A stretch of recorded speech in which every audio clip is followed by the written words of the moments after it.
नमस्कार मंडळी. तर हा व्हिडिओ ना काल संध्याकाळचा आहे आणि तर बघू शकताय की दिवस मावळत आला होता, म्हणजेच अंधार पडायला लागला होता आणि जिथले तिथं सगळी कामं राहिली होती जनावरांची. मग ह्यांनी वैरण आणली होती कुट्टी करायला. मग ह्यांनी वैरण कुट्टी करून घेतली, तर इकडे ना पेंड चारून आणि पाणी पाजून झालं होतं जनावरांना. तोपर्यंत इकडं पप्पांचं कोंबड्या कोंडायचं चालू होतं. सगळीच कामं संध्याकाळची अशी येतात जनावरांची, कोंबड्याची, त्यात स्वयंपाक वगैरे असं सगळं चालूच असते. काल पण खूप धावपळ झाली कारण उशीर झाला होता आणि रानात गेलतो ना सगळे त्याच्यामुळे.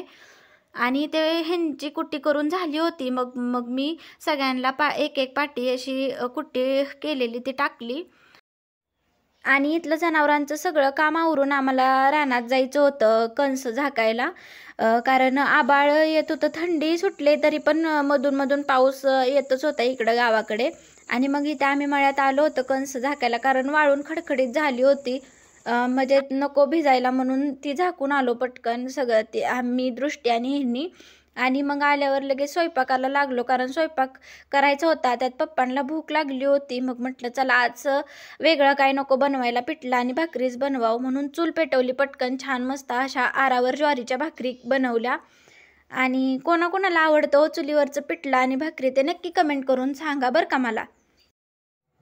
आणि मग मी ते मेथीचं पिठलं बनवणार होते, सगळी तयारी झाली होती आणि छान अशा मस्त भाकरी बघा किती मस्त भाजलेत ना, बघूनच तोंडाला पाणी सुटतंय.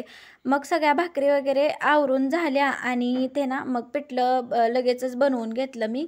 इथे छोटे 2 कांदे हे केले, चिरून घेतले आणि नेहमीपेक्षा थोडंसं तेल जादाच होतं, म्हणजे रोजच्या भाजीपेक्षा थोडंसं जादाच तेल घातलं होतं मी, कारण मेथीच्या पिठल्याला थोडं जास्तच तेल असतं.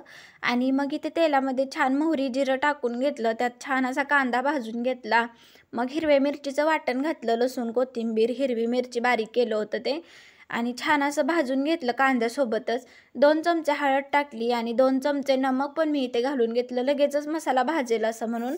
आणि मग ते चांगलं हळद पण त्याच्यात छान अशी भाजू दिली आणि नंतर मग त्याच्यामध्ये मेथीची भाजी छान मस्त धुवून चिरून ठेवली होती, तीच इथे मी घातली. 2 मुठी होईल एवढी मी भाजी इथे घातली, कारण मेथीचं पिठलं म्हटल्यावर मेथीची भाजी जास्तच घालायची असते पिठल्याला.